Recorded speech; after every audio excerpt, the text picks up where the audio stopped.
So you got the chorus all done, it's sounding good, but now you don't have a clue how you're gonna make the verse melody. You know you can't just use the same chorus melody all the way through your beat because that will sound repetitive and whack.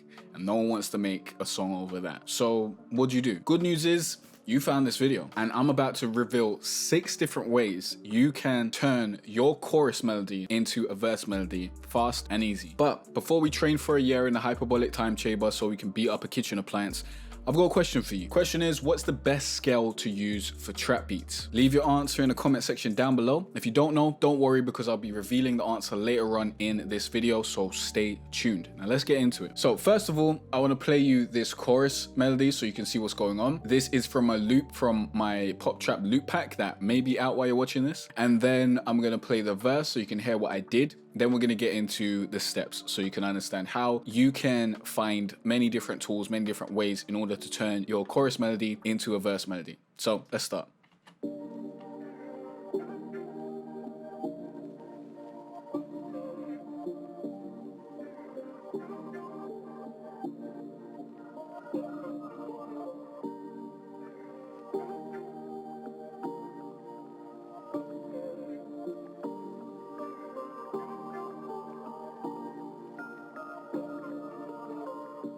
Now, you can probably already see from the verse and the chorus that we've removed some elements, we've removed some parts that were in the chorus, and that is our first step. Yeah, the first step to turning your chorus melody into a verse melody is to remove instruments and elements. That is an easy way to bring the energy of your verse down, and by contrast, have the energy of your chorus be much higher.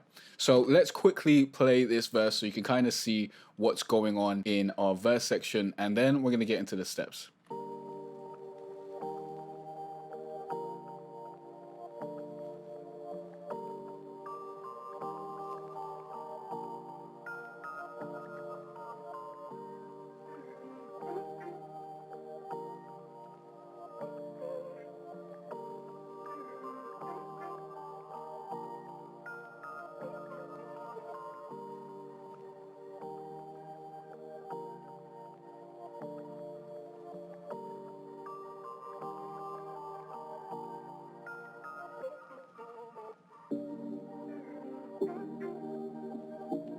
Okay, so that was the verse, a little bit into the chorus so you can kind of see the differentiation. You'd hear more of the differentiation if I added drums and whatnot, but this is a loop, so there are no drums and all that sort of stuff. You just kind of got to feel the vibe and see how it hits with a little bit more depth in the chorus, which is the whole point. Let's get into it. We've already covered the first step, which is more of a bonus step, an easy thing that I assume most people will already know, but I felt like I needed to get it in here because I realized it before I started this video, and I was like, hey, removing elements, removing instruments is something that maybe some people don't know about, and it's an easy way to get your verse sounding more like a verse and having your chorus sound more like a chorus. Okay, so mainly what the rest of the points are not about composition and structure and removing elements, but it's mostly about changing our main chorus melody into a verse melody. So here is our main chorus melody. Let's bring up, yeah, we're in pattern 1. So let's just play our chorus piano and nothing else. This is the main melody that we've got going on.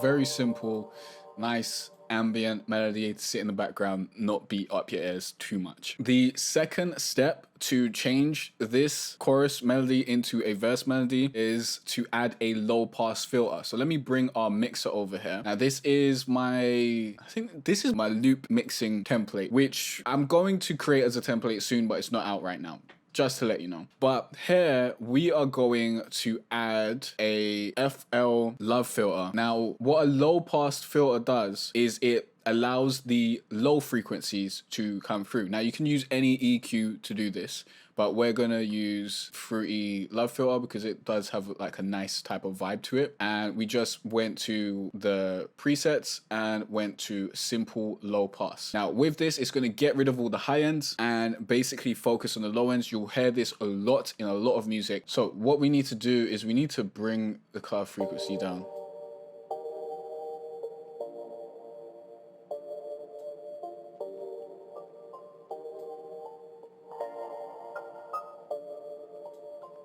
And the more we cut, the less of the high end is going to come through.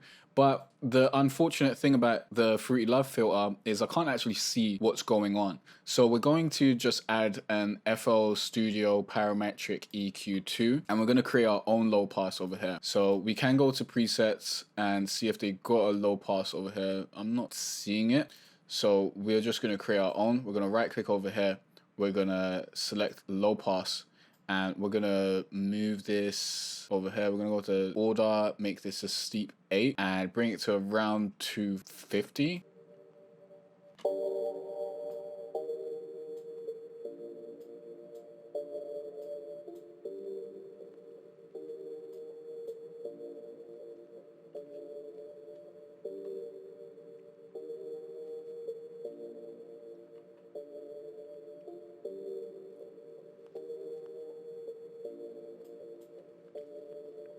Yeah, I prefer EQ plugins that allow me to visually see what's going on and allow me to move the frequency spectrum because that's really, really important. But if we turn this low pass filter off, you'll see a big difference. So let's play it back.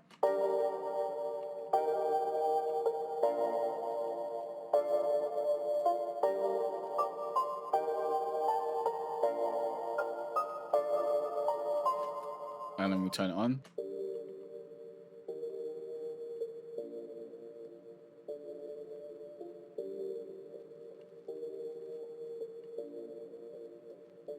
Already sounds like a verse. Super easy, super straightforward. Step number 3 is to use a more ambient instrument for the verse. Now, what I'm going to do is I'm going to use the same effects that we're using on the main chord piano, and I'm just going to clone this, and we're going to copy everything over to a different patch, and we're going to find a more ambient type instrument. For example, if your chorus melody is a guitar, you may want to try out using a bell, generally a more subtle bell in the verse. If the chorus melody is a bell or piano, you may want to try a pad. And since we're using a bell type piano type thing, we're going to try and change this to a pad, and you'll see how we get more of a verse vibe from that. Usually I wouldn't use my channel 1 for my pads and whatnot, but if it's like the main pad, then yeah, we could go and do that. But let's go to the pads and let's just see what we've got over here. Yeah, this is a really ambient patch. I usually don't use this because the attack is just so low. So let me make the attack just a little bit. I mean, attack is so delayed, so high. Let me just make it a little bit closer so everything changes in time. And let's play this back.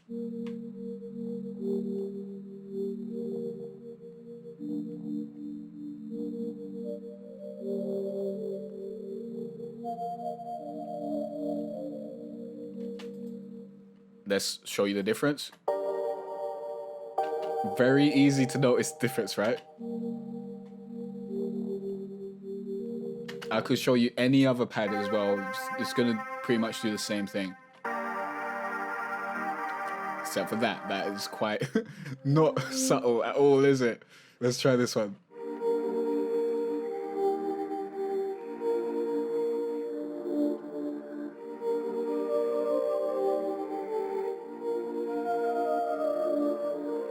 Generally, what you're wanting is less of a harsh, quick attack, something that kind of leads into those notes a whole lot more, that makes it sound a whole lot more subtle, or something that's just lower octave and sounds lower, sounds like it's got more of a cut, like that low cut that we did earlier. And that leads us quite nicely into step number 4, which is to just lower the piece down an octave. If we open up our piano roll, and we press Control A, then Control down, we'll bring it down a whole octave. And then let's listen to this.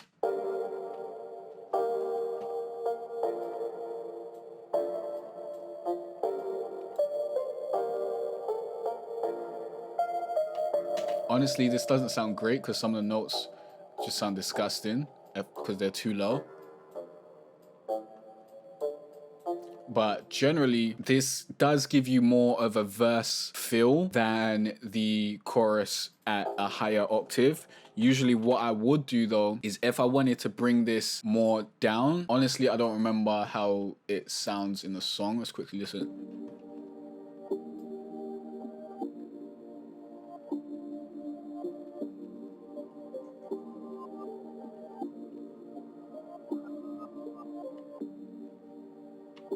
Yeah, I think it's down an octave anyways, so that's what I generally did. Like generally I wouldn't have things like so high octave because I like my things to sound a whole lot more ambient. But let's say we had it at around here. What I'd usually do is I'd bounce this down to audio and then pitch it down a whole octave. So in order to do that, what you need to do is bring the pattern to your playlist, set a loop for it so it doesn't go on too long, it only goes on as long as the pattern. Select it, press Control, Alt and C, and then at that point this menu will come up. Copy my settings, use that, and then when you get the audio file, all you need to do is double click on it and pitch it down. And I would also suggest check the declicking mode to generic bleeding. I do normalize and do a bunch of stuff, but that's not what this video is about, okay?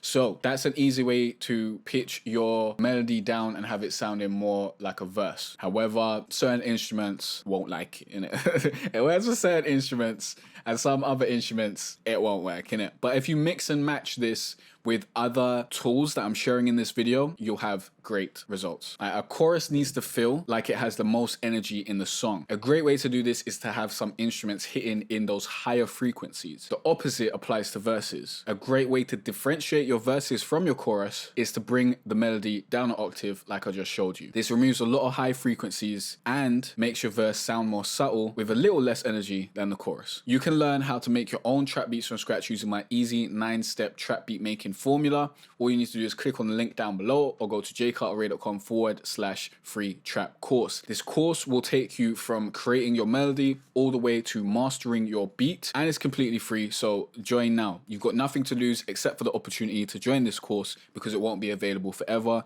Link down below. Let's get back into the video. Now we're in step number 5. Let's quickly listen back to this to make sure it's in the right octave. Yeah, beautiful. Step number 5 is to use halftime. Halftime is an easy cheat code plugin that you can fling on any chorus melody and get a pretty good verse result 99% of the time. I used to use this a lot. It has multiple settings you can play with, but the default of halving the time of your chorus melody is a good shout. It automatically brings the octave down and simplifies the melody, making it a perfect plugin for creating verse melodies fast. Use the link in the description to grab halftime if you haven't done so already. It helps the channel out, and honestly, it's super affordable and more than worth the price. Get it, like there's no excuse. And let me show you halftime in action. Let's change this, replace this with halftime. Now I would add some EQ after halftime because it is going to create a lot of bass elements that we generally don't want because that will mess up our 808s and stuff, but that's more mixing. That's stuff for another day. For now, let's add halftime, let's activate it, and let's listen to what happens. Let's go to halftime and let's play it back.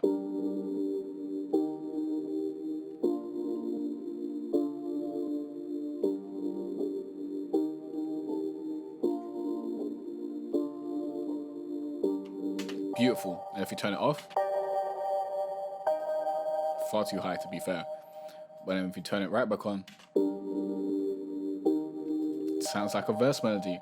And there are different options. Like if you want it to have more of that melody, we can go to a quarter beat and that will have more of the stuff going on.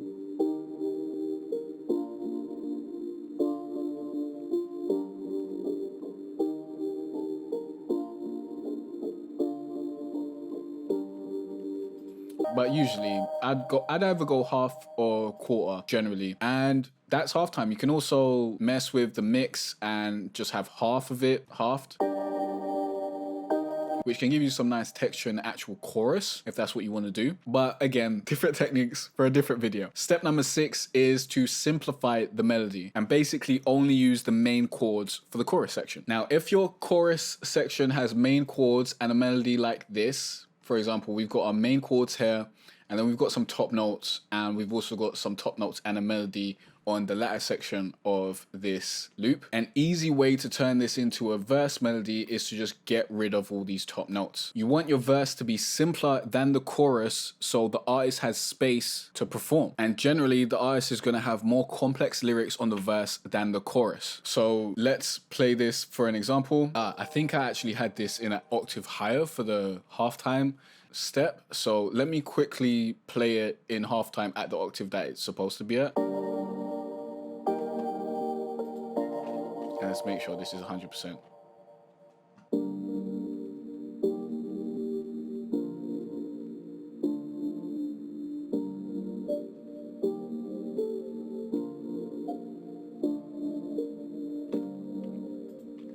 Sounds absolutely beautiful.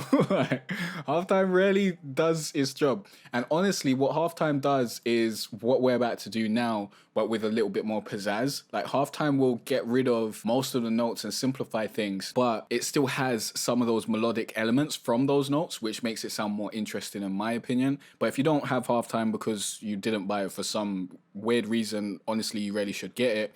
Then what you can do is just delete the top notes. So we're selecting all of it with Control, left click, and then we're pressing the delete button. And this is what we get.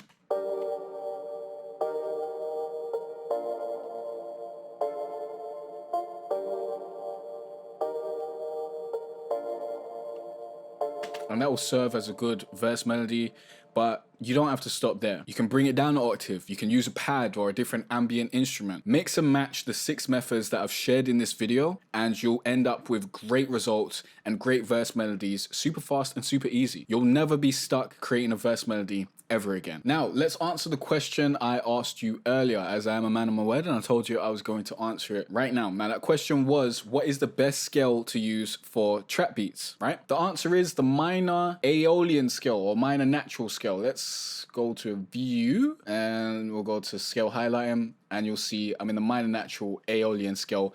Usually 99% of the time, that's what I'm going to use. I start in A minor, then I'll transpose it to a key from F minor to about G sharp minor, because that's where my vocal range lies. I use A minor to start off with because it uses all the white notes, and I'm kind of familiar with the A minor scale right about now. This scale sounds sad enough, but not too dark and not too happy, which is the kind of medium you want to deal with when you're making trap beats. Unless you're making super hard, dark trap beats, then you're gonna wanna use a different scale. Usually, the minor harmonic scale will get you that type of sound. But I always feel like that just sounds disgusting. Like, it's got that note that I just don't like, so I stay away from that. But there's that. Now, let's quickly recap the 6 different methods to make your verse melody super, super fast. Step number 1, remove instruments and sounds and elements from your chorus to create less energy in the verse. Second step, use a low pass filter. Third step, use more ambient instruments for the verse. Fourth step, go down an octave. Fifth step, use halftime. Sixth step, simplify the melody and only use the main chords. Also, just want to add, another reason why you would want to simplify the melody and only use the main chords is because if you have the same melody playing throughout your verses and your chorus and your pre-chorus and your intro, it just gets boring. It gets annoying, yeah? It doesn't matter what your melody is, it's going to be annoying. You have to differentiate it by using these methods, like going in different octaves, cutting things out, changing instruments. That sort of stuff is going to save you and have your beat sounding way better. Now, be sure to check out the links in the description. There's a lot of great stuff in there, like my beat mixing templates that will have your beats half mixed before you even get to the mixing stage. And if you got any questions or any other tutorials you want me to make, please let me know in the comment section down below. Check out that video next, and I'll see you in the next video. Peace out.